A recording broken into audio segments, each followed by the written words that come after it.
Assalamualaikum warahmatullahi wabarakatuh. Saya Danis Martiva dari kelas manajemen 19.2 Universitas Telkom Siliwangi ingin mempresentasikan hasil kerja saya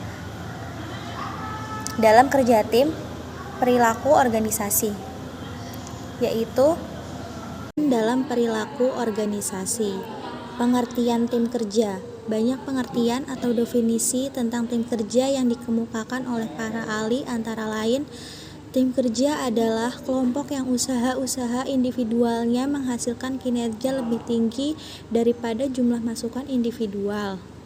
Stephen Timothy tahun 2008, Allen tahun 2004. Pekerja tim atau tim kerja adalah orang yang sportif, sensitif, dan senang bergaul, serta mampu mengenali aliran emosi yang terpendam dalam tim dengan sangat jelas.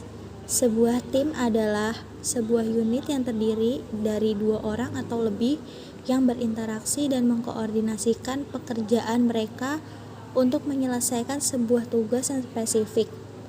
Duff tahun 2003. Katzenbach dan Smith mendefinisikan tim sebagai sekelompok kecil orang dengan keterampilan yang saling melengkapi yang berkomitmen untuk maksud bersama. Sedangkan menurut Hunsaker 2001, tim ialah kelompok dengan keterampilan yang saling melengkapi dan berkomitmen untuk mencapai tujuan bersama secara efektif dan efisien. B. Perbedaan tim kerja dengan kelompok kerja. Tim adalah suatu unit yang terdiri atas 2 orang atau lebih yang berinteraksi dan mengkoordinasi kerja mereka untuk tujuan tertentu. Definisi ini memiliki 3 komponen. Yang pertama, 2 orang atau lebih. Yang kedua, orang-orang dalam sebuah tim memiliki interaksi reguler. Ketiga, orang-orang dalam sebuah tim memiliki tujuan kinerja yang sama. Menurut Stephen P. Robbins tahun 2003, perbedaan antara tim kerja dengan kelompok kerja dapat digambarkan sebagai berikut. Kelompok tidak sama dengan tim. Kelompok didefinisikan sebagai 2 individu atau lebih yang berinteraksi dan saling bergantung yang bergabung bersama untuk mencapai sasaran. Suatu kelompok kerja adalah kelompok yang terutama berinteraksi untuk berbagi informasi dan mengambil keputusan untuk membantu tiap anggota berkinerja dalam bidang tanggung jawabnya. Kelompok kerja tidak perlu untuk melakukan kerja kolektif yang menuntut upaya gabungan.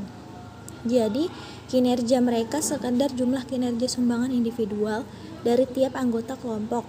Tidak ada sinergi positif yang akan menciptakan suatu tingkat keseluruhan kinerja yang lebih besar daripada jumlah masukan.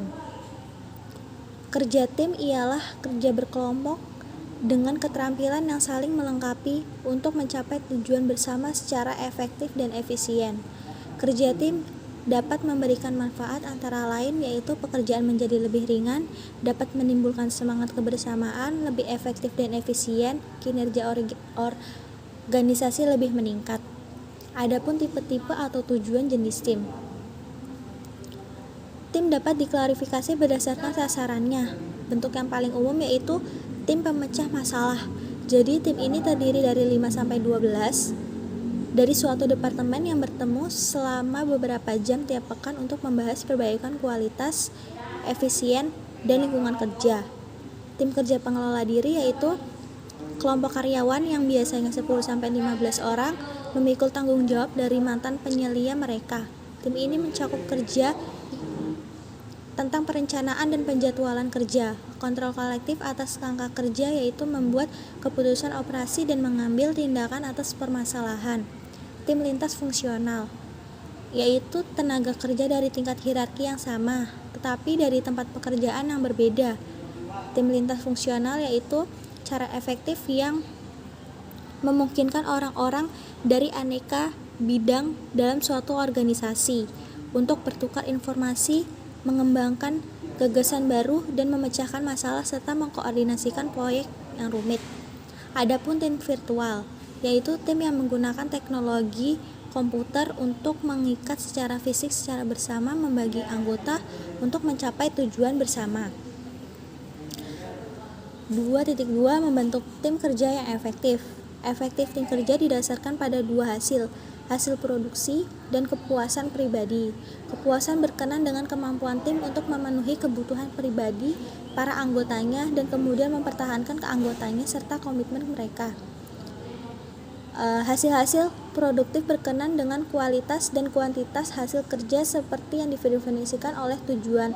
Adapun ciri-cirinya yaitu tujuan yang sama, antusiasme yang tinggi, peran dan tanggung jawab yang jelas, komunikasi yang efektif, resolusi konflik. 2.3 yaitu mengubah individu menjadi pemain tim. Tantangan.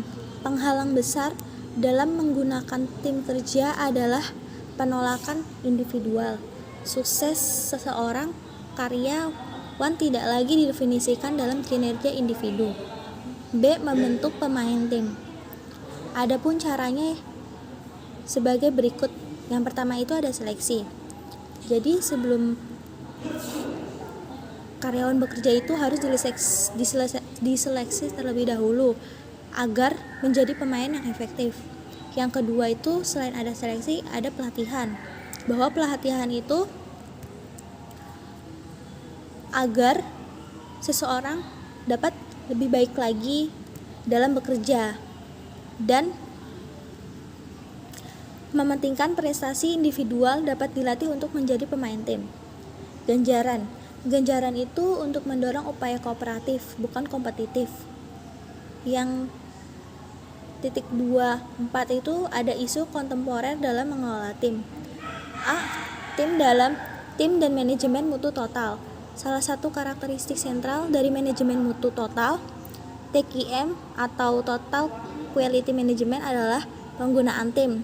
Hakikat TQM adalah perbaikan proses dan pelibatan karyawan merupakan bagian vital dari perbaikan proses.